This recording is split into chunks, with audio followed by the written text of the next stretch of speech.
Hi, welcome. I'm Kimberly Brown. Thanks for having me. Come on in. Kimberly, I heard you're running for school board. I am. I'm running for school board in Chicago. This is our house. It's a little crazy with the two kids, but we do our best. Thanks for coming Beautiful. here. What district do you live in?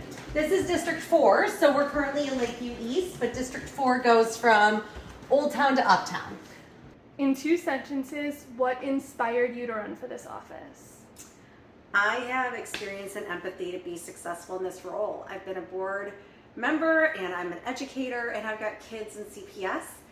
If there's any one thing I can do to volunteer my service and time in the city, it's to improve public education. Because strong public education is a strong economy, it's strong infrastructure, it's everything that we need for an amazing city like ours to thrive. You said that you are running in District 4. What about your district specifically do you love? I love District 4 because it's diverse, it's incredibly large and spans an incredible cross-section of Chicagoans. We've got every type of public school here represented, as well as neighbors who choose private school. And I think it's important that we're able to have a great cross-section of the city and amazing experiences. Why is serving on school board important for you? I come from a family of service, so being able to serve and use my skill sets, again, as a leader and an educator and a parent, on something so important is part of what I was raised in. My father is a combat veteran, my husband is a combat veteran, my mom and extended families always taught us to give to service, whether that was through a community group or her going back to school and becoming a public school teacher. So it's just part of how I was raised, was to use your skills to give back. How do you plan to make sure parents and community stakeholders feel represented by the board? Representation is so important because true democracy and voting for me is a representative of the people, and that's the communication through digital channels like this. I'm a working parent. I can't be in person every time. So having great on-demand content, social media, emails, community events that people can access during the day or after hours or weekends is important to get that feedback. But also, again, having been a great manager and leader, it's about feeding that back so you know what we've done with the information and why. In addition to appointed members of the school board, this year the school board will have 10 elected members, which is the seat you are running for. How do you plan to work with the appointed members as an elected?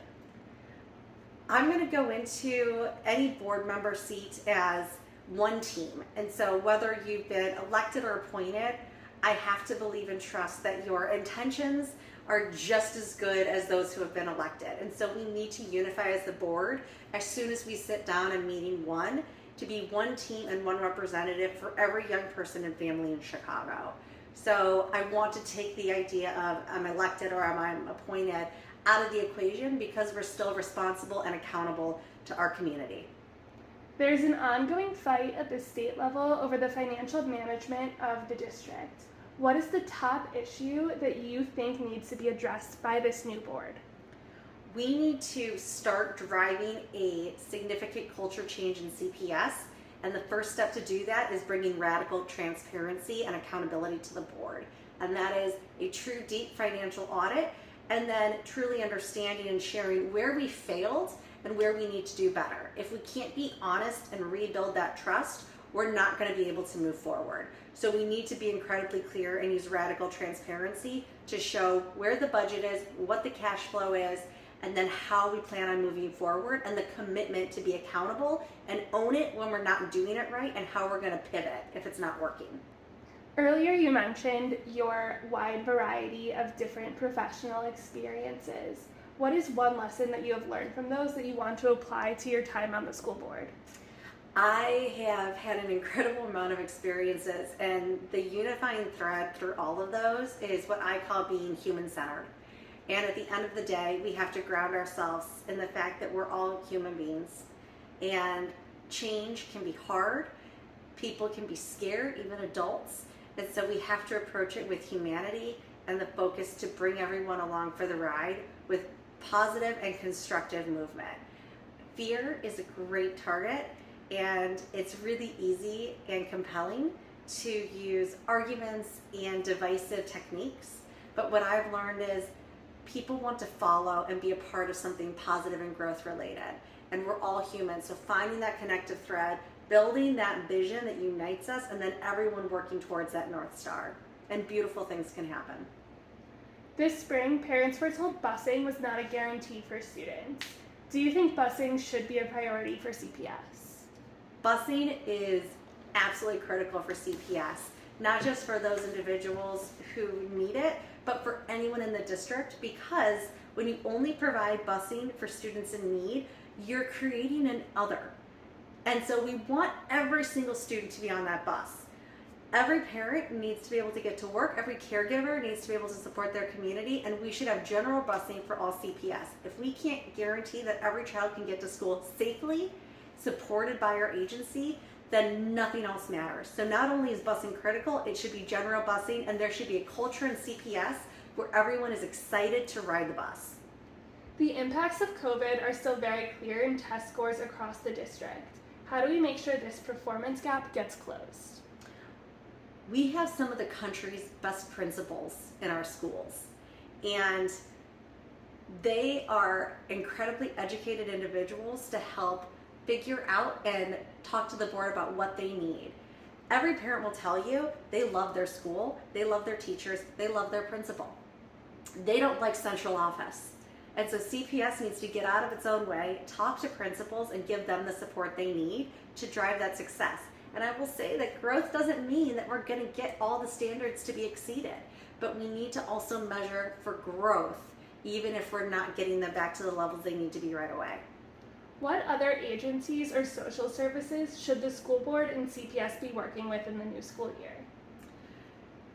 CPS is such a fascinating agency and school district because it's a critical combination of lives of children and families and community members. There is not one agency in the city that doesn't have skin in this game.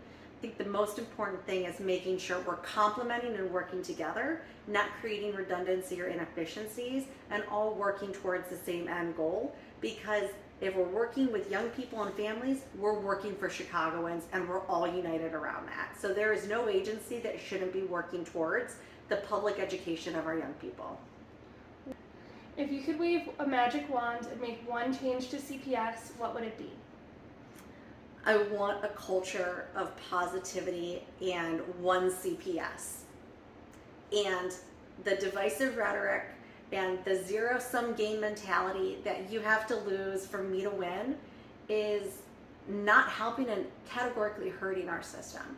I want that one CPS vision. And if I could snap my fingers and get everyone on that positive mindset of we can do this together and grow and have that growth mindset, anything would be possible. What are the most important support services that you think should be placed in schools? So learning happens when our core needs are met. If you are fed and clothed and healthy. So there are schools in CPS, like Lakeview High School, that have medical infrastructures in place. It's because it makes common sense.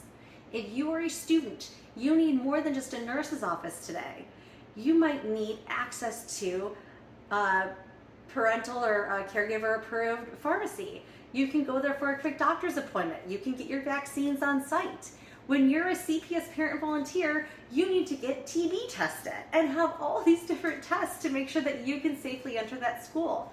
Why are we stressing parents out and children and caregivers to go out of the school system to go get critical health care or basic checkups when we can put those infrastructures right at the point of need? Do you support the sustainment of magnet and selective enrollment schools in Chicago? Yes, so I absolutely support our magnet and selective enrollment schools. They are incredible performers. They fill a really important need in our community, and they've been in Chicago for decades. I don't believe in the zero-sum mentality of taking from one to serve another. Every board's job in any organization is to find more resources. That's our board's job, and we shouldn't have to take from one school community for another. We need to have everyone survive and thrive. And so I support selective enrollment. They're critical. I want to improve the selective enrollment in magnet schools to be even more excellent than they are with more services, as well as the neighborhood schools. Again, we need more resources and an effective board with experience knows how to do that. How do you feel about expanding Chicago's charter school program? Charter schools are part of our CPS community. I do not believe in the expansion of charter schools within our CPS system. That said, I am against the conversation and the rhetoric that puts down and diminishes those schools, because the young people and the community members enrolled in those schools are Chicago citizens, they are public school students, and they're part of CPS, and we need to treat them as such. And any language that is negative or puts them down does nothing to help our overall growth and movement towards a common one CPS vision. So no, we don't need any more charter schools, but we need to stop talking about them as if they're not part of our school community. What do you have to say to parents who are worried about school closures due to failing infrastructure or other physical building issues? So the CPS infrastructure is, and anyone can walk by any school, incredibly old and needs significant investment. I want to reframe the word school closure and actually decouple them. We have schools, which are communities of human beings, young people, scholars, and educators, and community members. And then we have buildings that they currently operate in. Those are two separate things. The same as a faith-based community or nonprofit organization. They can live independently of the building itself. And so when we're talking about failing infrastructure, we need to be able, as a board and as CPS leaders, sit in that community, show up at that school, sit with those school members, and talk to them about what they need to be successful and how they can potentially work to help us relocate them to a building and an infrastructure that fits their needs. But we never close schools, because schools aren't the buildings. Schools are the humans that are part of that community, and we cannot break them up and tear them apart like we've done, but we can sit with them years in advance, because we know schools and buildings that need work, and work with them as partners to say, where do you want your school community to live, and how do we help you get there for maximum success? There has been a lot of talk and great movement in expanding early childhood education. Why is that so important for the city of Chicago?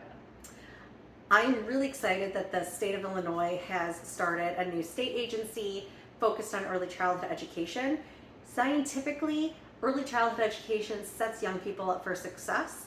As a parent with young children, it is also incredibly hard and expensive for Americans and Chicagoans. We know by third grade if a child is going to be more likely to end up in our criminal justice system, which means by third grade, so much has happened in that student and child's life that drives their future success. So investment in early childhood education, whether it's newborn care, 1-year-old, 2-year-old, 3-year-old pre-K, 4-year-old universal pre-K, and the expansion of those services to support the caregivers, the parents, and those young people is going to set up our system for success, which means we're looking at a 20-year future investment and payoff. But if we know that we can budget our criminal justice system by a student's outcomes by third grade, then we know that early childhood education is critically important, and we as CPS should be budgeting for every student to be thriving in high school by kindergarten. And let's work towards the best instead of giving up on our young people and trying to solve an issue that we created by end of elementary school or high school. So we cannot do this if we don't address prenatal care, postnatal care, and early childhood education. If we ignore that, then we've missed the point. What was your favorite subject as a student? I am such a nerd. I probably loved social studies and history and English. Were probably my favorite. I am excited though that education is taught a little differently now, and so I'd like to think that if I got into an amazing math class, I would love math even more than I did as a high schooler. And Kimberly, what is one thing you want voters to know about your campaign? I am an independent candidate and a parent and a professional in Chicago, and I am committed to the voters. I hope they look at who's backing some of the candidates that we're running against. If you love the way CPS has been operating, there are candidates that will be on the ballot that will maintain the status quo because of their relationships and who told them to run. I'm running because it's the right thing to do, and I am not beholden to anyone. Everything we've raised and all the work we're doing are independent parents and community members who are tired of Chicago politics as normal and want qualified leaders that represent the best of our city in charge. How can people watching this help your campaign? Join our movement. I want your voices. So you can go to our website and click on our Join the Movement button and volunteer your superpower, whether that's writing a letter or telling 10 of your friends, liking and following on social media, donating $5 or $10 to help us get out the vote through flyers and community events, or just committing that you're going to be a person who's going to vote for us by mail or in person. We want you to join the movement, and every person has a special superpower, and we are here to activate yours. And when do I vote for this election?